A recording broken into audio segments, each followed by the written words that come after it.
Assalamualaikum warahmatullahi wabarakatuh. Salam sejahtera bagi kita semua. Perkenalkan, saya salah satu peserta dari Pekerti yang dilaksanakan pada tanggal 13-19 Juli 2021.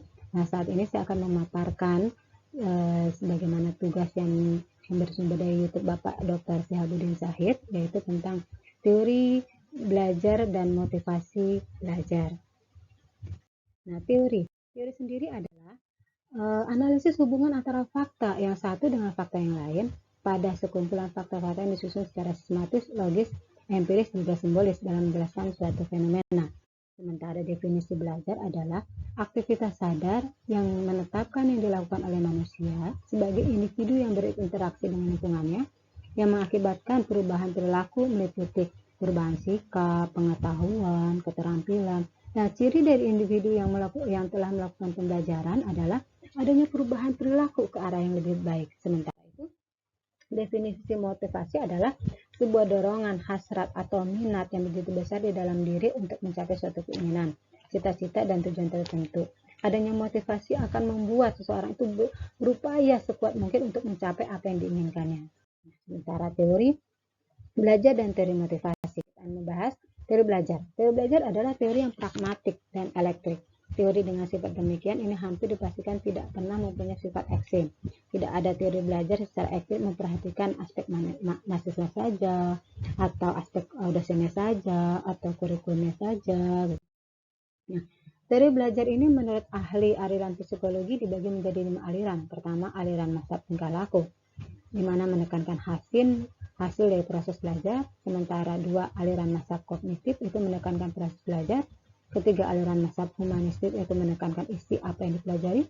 Keempat, aliran konstruktif itu menekankan pada pembelajaran yang bersifat generatif, yaitu tindakan mencapai suatu makna dari apa yang dipelajari.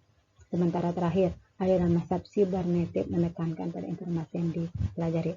Namun, kelima aliran ini terdapat kekuatan dan kelemahannya, di mana kekuatan itu adalah satu, dari tingkah laku, yaitu menjadikan peserta didik untuk bisa bebas berkreasi dan berimajinasi. Nah, sementara kognitif menekankan pada daya ingat peserta didik untuk selalu mengingat materi yang telah diberikan dalam proses belajar. Sementara humanistik memiliki kemampuan berpikir induktif, mementingkan pengalaman, serta membutuhkan keterlibatan peserta didik secara aktif di dalam proses belajar yang dijalani. Kalau konstruktif adalah pemahaman dan kemahiran sosial dalam berinteraksi untuk membangun pengetahuan, gagasan, atau konsep baru didasarkan atas pengetahuan awal yang dimiliki oleh siswa.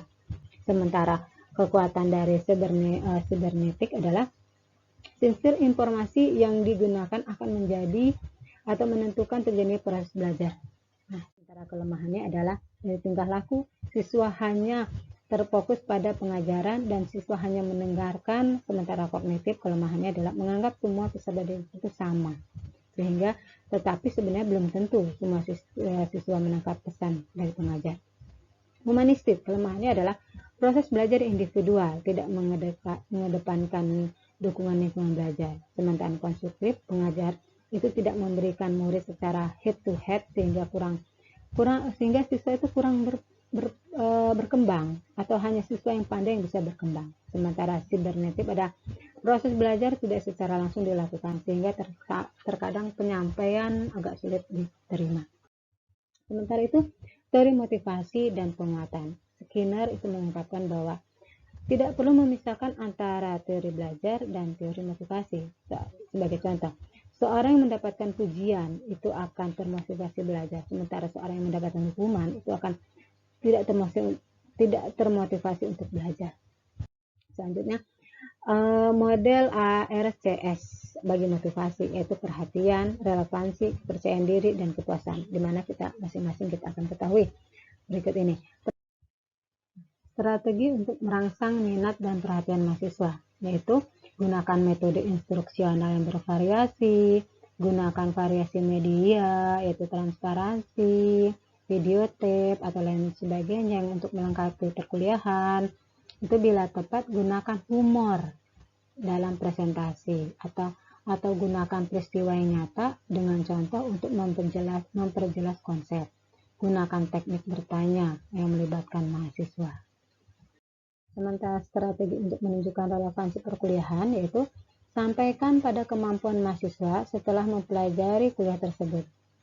Kedua, menjelaskan manfaat pengetahuan atau keterampilan yang akan dipelajari yang berkaitan dengan pekerjaan di masa yang datang. Ketiga, berikan contoh latihan atau tes yang secara langsung berhubungan dengan profesi tertentu. Strategi untuk meningkatkan kepercayaan diri, diantaranya meningkatkan harapan untuk berhasil dengan menyatakan persyaratannya sebagai tujuan instruksional dan kriteria tes pada awal kuliah. Memungkinkan kontrak keberhasilan di tangan mahasiswa, adanya kontrak perkuliahan seperti tugas dan kehadiran, atau tumbuh kembangnya kepercayaan mahasiswa. Keempat, memberikan umpan baik yang kognitif kepada mahasiswa. Kepuasan, strategi untuk meningkatkan kepuasan, yaitu gunakan pujian secara verbal dan umpan balik yang informatif, bukan ancaman atau sejenisnya. Kedua, berikan kesempatan kepada mahasiswa segera untuk mempraktekkan pengetahuan.